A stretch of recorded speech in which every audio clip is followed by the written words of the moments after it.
اب امت کی قیادت کا مسئلہ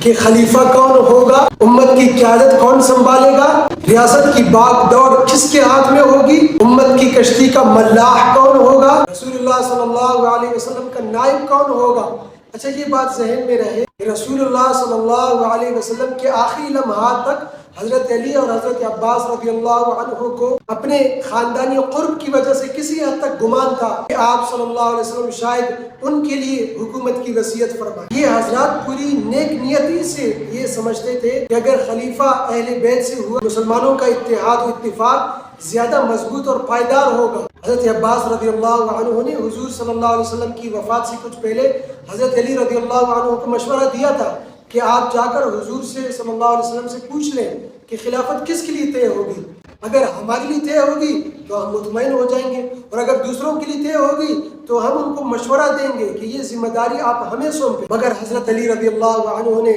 اس معاملے میں پوچھنے سے معذرت کر لی۔ حضرت علی رضی اللہ عنہ سے زیادہ کون جانتا تھا کہ حضور صلی اللہ علیہ وسلم کو اپنے گھر والوں کے لیے قربانیوں میں آگے اور مناسب میں پیچھے رکھنے کے عادی تھے، لہٰذا ڈر تھا کہ خود قیادت ماننے پر آپ صلی اللہ علیہ وسلم خفا نہ ہو جائے۔ دراصل اہل بیت کو اقتدار ملنا ان حضرات کا طبعی میلان اور وقتی رائے تھی جسے وہ مسلمانوں کی فلاح کے لیے مناسب اور اہم سمجھ رہے تھے۔ اگر جب رسول اللہ صلی اللہ علیہ وسلم ایسی کوئی وصیت کے بغیر دنیا سے چلے گئے تو پھر ان عاشقان رسول نے بھی حضور صلی اللہ علیہ وسلم کی پیروی کرتے ہوئے امت کی مصلحت اسی میں سمجھی کہ مسلمانوں کو سیاسی قیادت کا آزادانہ فیصلہ خود کرنے دیا جائے۔ اسی وجہ سے حضور صلی اللہ علیہ وسلم کی رحلت کے بعد خلافت کے دعوے کے بارے میں ایک لفظ تک منہ سے نہیں نکالا۔ ہاں انصار اس معاملے میں پہل کرنے لگے تھے، حضرت قبیلے سے ایک غلطی ہونے لگی تھی کیونکہ اسلام کا سیاسی اور مذہبی مرکز مدینہ منورہ تھا، اور مدینہ میں مہاجرین اور انصار دونوں تھے، لیکن انصار زیادہ تھے، اور پھر انصار میں قبیلے اوس کے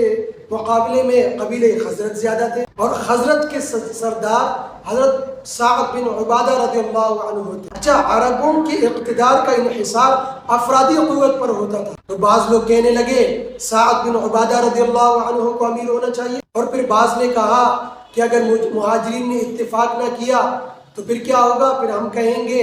کہ ایک امیر ہمارا ہوگا ایک امیر تمہارا ہوگا۔ تو حضرت سعد بن عبادہ رضی اللہ عنہ فرمانے لگے کہ اس سے تو پھر عدم استحکام کی ابتدا ہوگی۔ اس ساری صورتحال کی اطلاع حضرت ابو بکر صدیق رضی اللہ عنہ کو ملی جو ابھی تک مسجد نبوی میں تھے، تو انہوں نے محسوس کیا اگر افتراق کے اس شگاف کو فوری طور پر بند نہ کیا تو امت کی تقسیم در تقسیم کا عمل شروع ہوتے دیر نہیں لگے گی۔ اور پھر ان کے سامنے حضور صلی اللہ علیہ وسلم کے وہ ارشادات بھی تھے کہ جن میں حکومت و سیادت کی ذمہ داری قریش پر ڈالنے کے واضح اشارات موجود تھے، اس لیے انہوں نے سمجھا کہ لوگوں کے شبہات کو فوری دور کر کے انہیں اس بات پر آمادہ کیا جائے کہ وہ حضور صلی اللہ علیہ وسلم کے قبیلے کے کسی بہتر شخص کو امیر چن لے۔ چنانچہ حضرت ابو بکر رضی اللہ عنہ، حضرت عمر رضی اللہ عنہ اور حضرت ابو عبیدہ رضی اللہ عنہ کو ساتھ لے کر تیزی سے وہاں پہنچے۔ یہ کلی مشاورت تھی، سب کا مقصد ایک تھا کہ حضور صلی اللہ علیہ وسلم کی رحلت کے بعد امت کی مرکزیت، مسلمانوں کی مرکزیت متاثر نہ ہو اور ایک مستحکم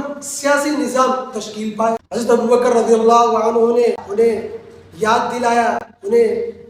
متوجہ کیا کہ اس وقت قیادت قریش کو سونپنے میں خیر ہے، اور پھر آپ جانتے ہیں کہ یہ قریش کا قبیلہ عرب میں ایسی قدر و منزلت کا حامل ہے جو کسی اور کو نصیب نہیں۔ عرب قبائل قریش کے آدمی کے سوا کسی اور پر متفق نہیں ہوں گے۔ پھر حضرت ابو بکر رضی اللہ عنہ نے